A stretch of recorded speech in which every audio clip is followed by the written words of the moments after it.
If you look at the numbers behind incontinence in women, it's hard to believe just how big an issue it is. Incontinence affects more women than diabetes, breast cancer, and heart disease, but it doesn't get nearly the attention it deserves. That's why the National Association for Continence has created the We Count campaign to help you realize that this isn't just a you problem, it's an us problem. There are treatments available right now that can make a real difference in your life, and we invite you to take action today. Visit nafc.org/we-count for essential facts, insights, and resources on stress and urge incontinence, overactive bladder, menopause-related leakage, and more. That's nafc.org/we-count to learn more and discover that there truly is strength in numbers.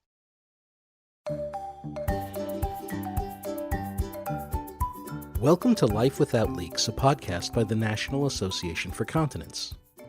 NAFC is America's leading advocate for people with bladder and bowel conditions, with resources, connections to doctors, and a welcoming community of patients, physicians, and caregivers, all available at nafc.org.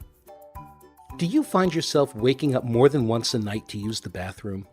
If you do, you may have something called nocturia, which is a condition that causes you to have to get out of bed to pee 2 or more times a night.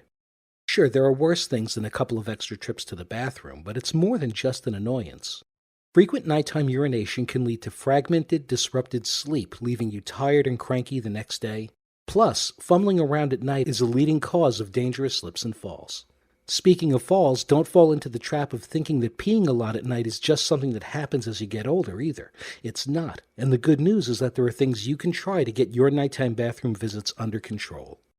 The first thing you should try is keeping a bladder diary. It may sound funny to track your bathroom visits, but a bladder diary is a great tool for identifying the culprits that may be causing you to use the bathroom more often at night.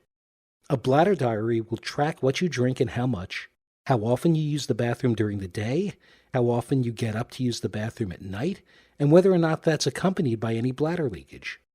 You don't have to do it for an eternity either. Just try tracking things for 4 to 7 days, and there's a good chance you'll be able to start spotting trends. A bladder diary is also useful for your doctor, so make sure to bring it with you to your next visit. To make things even easier for you, NAFC has created a free downloadable bladder diary that you could print out and begin using immediately. We'll leave a link to it in the show notes, but you could also find it by visiting us online at nafc.org. The next thing you'll want to do is try to minimize urine production at night. Sure, that sounds like a no-brainer. After all, if you're not producing much urine at night, you're not going to have to go to the bathroom. But it's the how to do it part that can be a little tricky. Keep in mind that as we age, we tend to not be able to hold as much liquid in our bladder as we used to, which can make us have to go to the bathroom more even if we're drinking the same amount that we always have. Simply cutting down on how much you drink isn't the whole answer, though.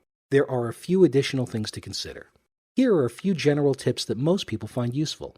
Avoid excessive fluid intake from both food and drinks 4 to 6 hours before bedtime. Avoid caffeine in the morning, and limit or eliminate alcohol at night. Both of these can make urine more acidic, which can irritate the lining of your bladder and cause you to have to go more frequently. Make sure to empty your bladder before bed. And if you're taking any medications that may be diuretic, make sure to take them earlier in the day if possible. Definitely check with your doctor on this first, though. You'll want to make sure that you don't alter your medication schedule without making sure that it's not going to have unexpected consequences. Next on the list to a long night's sleep is to think about how your body processes the fluids that you do take in. If your legs or ankles swell during the day, that fluid builds up and will get sent back into the bloodstream when you lie down to go to sleep. This can increase your blood pressure and prompt your kidneys to start working overtime. They'll be trying to create more urine so your body can flush out all that excess fluid, and you know what that means. So what can you do if your legs and ankles happen to swell? There are a couple of things worth trying. First, try elevating your legs periodically to help reduce the accumulation of fluids in your lower extremities. Next, use compression socks. They put pressure against your legs and feet, which allows fluid to be redistributed and reabsorbed in the bloodstream. Another good strategy is to practice healthy sleep hygiene. Setting yourself up for a good night's sleep can fight off insomnia, and that can be part of the reason why you're up and thinking about going to the bathroom in the first place. You see, for some people, the urge to pee is the trigger that awakens them and keeps them awake long after. But for others who are already lying awake at night, small sensations that they would never have even noticed if they were sleeping wind up taking on greater urgency. Do you ever find yourself thinking, boy, I really gotta go, but then you only produce a trickle?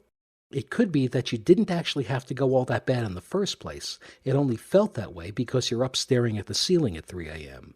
If that sounds like you, there's a good chance that it's not nocturia that's your problem, it's insomnia. Now, treating insomnia is a whole other can of worms, but there are definitely things you can try that have made a real difference for many others. We recommend you check out the National Sleep Foundation at sleepfoundation.org. They have a great article about sleep hygiene that we're going to link in the show notes. But for a quick overview, here are a few suggestions. Limit daytime naps to 30 minutes. Avoid stimulants like caffeine and nicotine close to bedtime. Set a consistent sleep and wake time. Exercise regularly, but not before bed. Avoid foods that might disrupt your sleep like spicy, rich, or heavy foods. Reserve the bed for sleep and sex. Establish a regular, relaxing bedtime routine. And keep your bedroom quiet, comfortable, and dark. Now, even if all these tips may help ease your nocturia a little bit, it's still probably a good idea to see a professional about your symptoms. That's because behavioral changes don't always address the root causes of nocturia. There are a number of physiological issues that could be going on behind the scenes, and you're going to want the insight of a physician to help you get on a path to drier days and nights ahead. Life Without Leaks has been brought to you by the National Association for Continence. Our music is Rainbows by Kevin MacLeod. More information about NAFC is available online at nafc.org.